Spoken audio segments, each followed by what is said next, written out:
Hello everyone, आज हम लोग देखेंगे 71st BPSC special current affair mock test का सेट नंबर 14 और ये आपका बीपीएससी के अलावा यूपी पीसीएस या किसी भी स्टेट पीसीएस के लिए इम्पोर्टेंट है।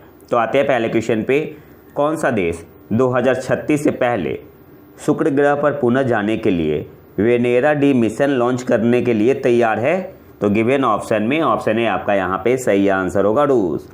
कौन सा देश 2036 से पहले शुक्र ग्रह पर पुनः जाने के लिए वेनेरा डी मिशन लॉन्च करने के लिए तैयार है? सिंपली आपसे पूछ रहा है कि जो वेनेरा डी मिशन है किस देश का है। ये आपसे ऐसे भी पूछ सकता है कि कौन से ग्रह के लिए है, तो वीनस के लिए है, शुक्र ग्रह के लिए है। तो यहाँ पे ऑप्शन है आपका यहाँ पे सही आंसर होगा रूस। अगले क्वेश्चन पे आते हैं। IDEF 2025 रक्षा मेले में तुर्की द्वारा प्रदर्शित गजब क्या है? तो गजब क्या है? ये आपका नॉन न्यूक्लियर बॉम्ब है। तो ऑप्शन सी आपका यहाँ पे सही आंसर होगा, गैर परमाणु बम। अब इसे थोड़ा डिटेल में देख लेते हैं। जो आपका गजब बॉम्ब है ये क्या है? Most powerful non nuclear aircraft bomb. गजब क्या है? गजब क्या है? Most powerful non nuclear aircraft bomb है। किस देश का है? तुर्की का है। और तुर्की ने इसे कहाँ पे अनाउंस किया? तो जो 17वां इंटरनेशनल डिफेंस इंडस्ट्री फेयर हुआ था 2025 में, कहाँ पे? इस्तांबुल में। यहाँ पे तुर्की ने इसे अनाउंस किया। इसके अलावा इसका वेट कितना है? इसका वेट है 970 किलोग्राम। 970 किलोग्राम। और इसके साथ ही तुर्की ने रिवील किया NEB-2 घोस्ट, जिसका नाम है हायालेट। हायालेट ये भी क्या है? एक बम, ये भी आपका बॉम्ब है। और कैसा बम है? Bunker busting bomb. जो हायालेट है ये भी आपका क्या है? बंकर बस्टिंग बॉम्ब है। और ये डिजाइन किया गया है बंकर को उड़ाने के लिए। और इसका वेट कितना है? 970 kg। नाम क्या है? हायालेट। अगले क्वेश्चन पे आते हैं। WHO और UNODC, WHO विश्व स्वास्थ्य संगठन और UNODC की हालिया रिपोर्ट के अनुसार पिछले 90 वर्षों में दूषित दवाओं से कितने लोगों की मृत्यु हुई है? तो गिवन ऑप्शन में ऑप्शन डी आपका यहाँ पे सही आंसर होगा 1300। ओवर 1300 ऐसे बोल सकते हैं, ओवर 1300। किसका रिपोर्ट है? WHO और UNODC ने रिपोर्ट दिया है। अगले क्वेश्चन पे आते हैं। संयुक्त राष्ट्र महासभा ने किस दिन को अंतर्राष्ट्रीय शून्य अपशिष्ट दिवस घोषित किया? International day of zero waste. तो गिवन ऑप्शन में ऑप्शन है आपका यहाँ पे सही आंसर होगा 30 मार्च को। संयुक्त राष्ट्र महासभा ने किस दिन को अंतर्राष्ट्रीय शून्य अपशिष्ट दिवस घोषित किया? 30 मार्च को। और इस रिजोल्यूशन को एडॉप्ट कब किया गया था? 14 दिसंबर 2022। अगले क्वेश्चन पे आते हैं। किस भारतीय नौसेना जहाज ने रॉयल न्यूजीलैंड नौसेना के साथ पासेक्स में भाग लिया है? तो सही आंसर क्या होगा? INS तरकस गया था। ऑप्शन बी आपका यहाँ पे सही आंसर होगा। और ये इंपॉर्टेंट है, ऐसा क्वेश्चन आता है एग्जाम में। किस भारतीय नौसेना जहाज ने रॉयल न्यूजीलैंड नौसेना के साथ पासेक्स में भाग लिया है? तो गिवन ऑप्शन में ऑप्शन बी आपका यहाँ पे सही आंसर होगा INS तरकस। कहाँ पे हुआ था? तो अप्रैल 2025 में गल्फ ऑफ एडन। ये भी याद रखना है। अगले क्वेश्चन पे आते हैं। जो इंपॉर्टेंट है बस वही पॉइंट देखेंगे। यूलिया स्वीडेनको को जुलाई 2025 में किस देश का प्रधानमंत्री नियुक्त किया गया है? तो सही आंसर यहाँ पे क्या होगा? यूक्रेन। ऑप्शन सी आपका यहाँ पे सही आंसर होगा। यूलिया स्वीडेनको को जुलाई 2025 में किस देश का प्रधानमंत्री नियुक्त किया गया है? तो ऑप्शन सी आपका यहाँ पे सही आंसर होगा यूक्रेन। और यह यूक्रेन की इकोनॉमी मिनिस्टर थी और की निगोशिएटर थी in the mineral deals with US। ये पॉइंट भी आपका इम्पॉर्टेंट है। इसके अलावा कुछ एक्स्ट्रा पॉइंट है। नेटुम्बो नंदी नदेदेवा को मार्च 2025 में देश की 35वीं स्वतंत्रता वर्षगांठ पर नामीबिया की पहली महिला राष्ट्रपति के रूप में शपथ दिलाई गई। तो सिंपली आपको याद रखना है कि नामीबिया की पहली महिला राष्ट्रपति कौन बनी है मार्च 2025 में? नेटुम्बो नंदी नदेतवा। तो ये नाम आपको याद रखना है। अगले पॉइंट पे आते हैं। थाईलैंड के प्रधानमंत्री ने अपनी वर्तमान यात्रा के दौरान भारतीय प्रधानमंत्री को पाली भाषा में त्रिपिटक की एक प्रति भेंट की। त्रिपिटक की एक प्रति भेंट की। किस देश के प्रधानमंत्री ने? थाईलैंड के प्रधानमंत्री ने। अच्छा, इनका नाम आपको कमेंट बॉक्स में बताना है कि थाईलैंड के प्रधानमंत्री कौन है। त्रिपिटक का क्या अर्थ है? 3 टोकरियाँ। पाली भाषा में लिखे बौद्ध धर्म ग्रंथों का एक संग्रह है और थेरवाद बौद्ध धर्म का मूल है। अगले पॉइंट पे आते हैं। भारत को सिंगापुर में अंतर्राष्ट्रीय समुद्री नौवहन सहायता संगठन का उपाध्यक्ष चुना गया है और भारत के तरफ से प्रतिनिधित्व किसने किया? तो टीके रामचंद्रन, ये नाम भी आपको याद रखना है। भारत को सिंगापुर में अंतर्राष्ट्रीय समुद्री नौवहन सहायता संगठन का उपाध्यक्ष चुना गया है। बंदरगाह, जहाजरानी और जलमार्ग मंत्रालय के सचिव टीके रामचंद्रन ने भारतीय प्रतिनिधिमंडल का नेतृत्व किया। अगले क्वेश्चन पे आते हैं। हाल ही में भारत और अमेरिका के बीच आयोजित पहले स्वतंत्र विशेष बल अभ्यास का नाम क्या है? तो exercise tiger claw. Given option में ऑप्शन ए आपका यहाँ पे सही आंसर होगा। हाल ही में भारत और अमेरिका के बीच आयोजित पहले स्वतंत्र विशेष बल अभ्यास का नाम क्या है? Tiger claw. और ये कहाँ पे हुआ आपका? नॉर्थ इंडिया में।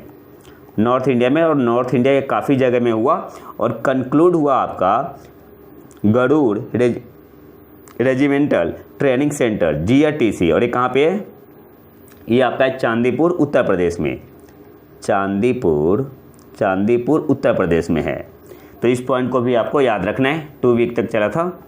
अगले क्वेश्चन पे आते हैं। आवधिक श्रम बल सर्वेक्षण पीरियोडिक लेबर फोर्स सर्वे के अनुसार वर्ष 2024 के लिए ग्रामीण क्षेत्रों में बेरोजगारी दर क्या है? किसकी बात हो रही है? ग्रामीण क्षेत्रों की। तो बेरोजगारी दर क्या है 2024 में? 4.2%। ऑप्शन डी आपका यहाँ पे सही आंसर होगा। अब यहाँ से कुछ इंपॉर्टेंट पॉइंट देख लेते हैं जो रिपोर्ट आया हुआ था पीरियोडिक लेबर फोर्स सर्वे 2024। तो ग्रामीण क्षेत्रों में मार्जिनल डिक्लाइन हुआ है। ओवरऑल अनएम्प्लॉयमेंट में 4.3% से कितना कम हुआ है? कितना हो गया है? 4.2%। सैलरी रिड्यूस हुआ है दोनों के लिए, मेन एंड वुमेन के लिए। अगर अर्बन की बात करें, शहरी की बात करें, तो मेल अनएम्प्लॉयमेंट मतलब पुरुष बेरोजगारी ये आपका इंक्रीज हुआ है 6% से 6.1%। लेकिन जो आपका महिला बेरोजगारी है, फीमेल अनएम्प्लॉयमेंट, ये आपका डिक्लाइन हुआ है 8.9% से कितना घट के हुआ है? 8.2%। याद रखना इंपॉर्टेंट है। और ओवरऑल अर्बन रेट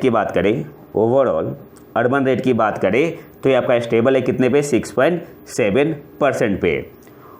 और अगर ऑल इंडिया लेवल पे बात करें तो जो अनएम्प्लॉयमेंट है सॉ ए माइनर ड्रॉप 5% से कितना कम हुआ है? हल्का कम हुआ है। कितना? 4.9%। इसके अलावा अगर लेबर फोर्स पार्टिसिपेशन रेट की बात करें तो ये आपका इंक्रीज हुआ है। LAPR इंक्रीज हुआ है मेल के लिए 74.3% था 2023 में और ये बढ़ के क्या हुआ है 75.6% 2024 में। अर्बन एरिया की बात हो रही है, ठीक है। तो LAPR आपका इंक्रीज हुआ है मेल के लिए 74.3% से 75.6% और ये स्लाइटली फॉर फीमेल 25.5% से स्लाइटली इंक्रीज हुआ है। पहले कितना था? 25.5% और 2024 में कितना हो गया? 25.8% और लीड किया है, leading to an overall rise in LAPR 50.3% से 51.0%। किसकी बात हो रही है? अर्बन एरिया की बात हो रही है। और ओवरऑल कितना राइज हुआ है? 50.3% से 51%। और ओवरऑल LAPR की बात करें तो ये आपका रिमेन कांस्टेंट है कितने पे? 56.2%। इसके अलावा अगर WPR की बात करें, वर्कर पॉपुलेशन रेशियो, तो ये आपका है ओवरऑल WPR है वर्कर पॉपुलेशन रेशियो, ये आपका इंक्रीज हुआ है 47% से बढ़ के कितना हो गया है 47.6%। कहाँ पे? अर्बन एरिया में, शहरी क्षेत्र में। और अगर ऑल इंडिया लेवल पे बात करें तो ओवरऑल WPR आपका जो है वर्कर पॉपुलेशन रेशियो ये आपका रिलेटिवली अनचेंज्ड है। 53.4% था, अब कितना हो गया 53.5%, तो लगभग समान ही है। अगले क्वेश्चन पे आते हैं। किस संगठन ने 3x35 पहल शुरू की है? तो WHO ने। ऑप्शन बी आपका यहाँ पे सही आंसर होगा। किस संगठन ने 3x35 पहल शुरू की है? WHO विश्व स्वास्थ्य संगठन ने। अब इसे थोड़ा डिटेल में देख लेते हैं। WHO ने 3x35 पहल शुरू की है। इस पहल का उद्देश्य विश्व स्तर पर तंबाकू, शराब और शर्करा युक्त पेय पदार्थों के हानिकारक उपभोग को कम करना है। इसके लिए देशों को 2035 तक इन उत्पादों की वास्तविक कीमतों में कम से कम 50% की वृद्धि करने के लिए प्रोत्साहित करना है। अगले क्वेश्चन पे आते हैं। सड़क परिवहन एवं राजमार्ग मंत्रालय के अनुसार वैश्विक ऑटोमोबाइल उद्योग में भारत की स्थिति क्या है? तो भारत आपका है तीसरे स्थान पे है। और ये बात किसने कही? तो सड़क परिवहन एवं राजमार्ग मंत्रालय के जो मिनिस्टर है कौन है? नितिन गडकरी जी ने। तो ऑप्शन ए आपका यहाँ पे सही आंसर होगा। टॉप पे कौन है? तो यूएस है। जो साइज है यूएस ऑटोमोबाइल इंडस्ट्री का कितना है? 78 लाख करोड़। फिर इसके बाद चाइना का कितना है? 49 लाख करोड़। और भारत का कितना है? 22 लाख करोड़। तो पहले स्थान पे है अमेरिका, दूसरे पे आपका चाइना, तीसरे पे है इंडिया। तो ऑप्शन ए आपका यहाँ पे सही आंसर होगा। इसके अलावा एक इंपॉर्टेंट पॉइंट देख लेते हैं। हाल ही में प्रधानमंत्री नरेंद्र मोदी 5 देशों की यात्रा पे थे। घाना, त्रिनिदाद और टोबैगो, अर्जेंटीना, ब्राज़ील और नामीबिया। तो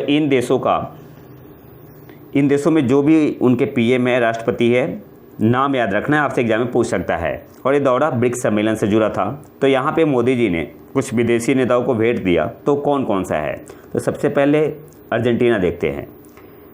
अर्जेंटीना के जो राष्ट्रपति है जेवियर माइलो को तो प्रधानमंत्री नरेंद्र मोदी ने राजस्थान से हाथ से उकेरा गया चांदी का शेर, जिसे फूज साइड पत्थर पर रखा गया है, यह साहस और नेतृत्व का प्रतीक है। तो जो राजस्थान से हाथ से उकेरा गया चांदी का शेर है, मोदी जी ने किसे दिया? तो जो अर्जेंटीना के राष्ट्रपति है जेवियर माइलो को। और इसके अलावा बिहार की मधुबनी चित्रकला, मिथिला क्षेत्र की पारंपरिक कला जिसमें सूरज और पुष्प अंकन है, इसे मोदी जी ने किसने दिया? तो जो अर्जेंटीना के राष्ट्रपति है उपराष्ट्रपति है विक्टोरिया विलारुएल को। ये इंपॉर्टेंट है, ये आपसे बीपीएससी में पूछ सकता है कि प्रधानमंत्री नरेंद्र मोदी ने किस देश के उपराष्ट्रपति को बिहार की मधुबनी चित्रकला, जो कि मिथिला क्षेत्र की पारंपरिक कला है जिसमें सूरज और पुष्प अंकन है, भेंट किया? तो आंसर क्या होगा? अर्जेंटीना के उपराष्ट्रपति को। नाम क्या है? विक्टोरिया विलारुएल। इसके अलावा मोदी जी ने जो त्रिनिदाद और टोबैगो की प्रधानमंत्री है उनको 2 उपहार दिए। नाम क्या है उनका? कमला प्रसाद विशेषर। पहला आपका है सरयू नदी के पवित्र जल से भरा एक कलश, भारतीय आध्यात्मिकता का प्रतीक है। और दूसरा आपका है चांदी का राम मंदिर का प्रतिरूप, उत्तर प्रदेश की धातु कला की शानदार झलक है इसमें। तो ये इंपॉर्टेंट पॉइंट है, आपसे पूछ सकता है। तो ये तो था हमारा आज का लेक्चर। अगर आपको इसका पीडीएफ चाहिए तो आप हमारे टेलीग्राम चैनल प्रतीक IQ करंट अफेयर का ज्वाइन कर सकते हैं। और अगर वीडियो पसंद आए तो लाइक करें और चैनल को सब्सक्राइब जरूर कर ले। मिलते हैं नए वीडियो में नए टॉपिक के साथ। तब तक के लिए नमस्कार, जय हिंद।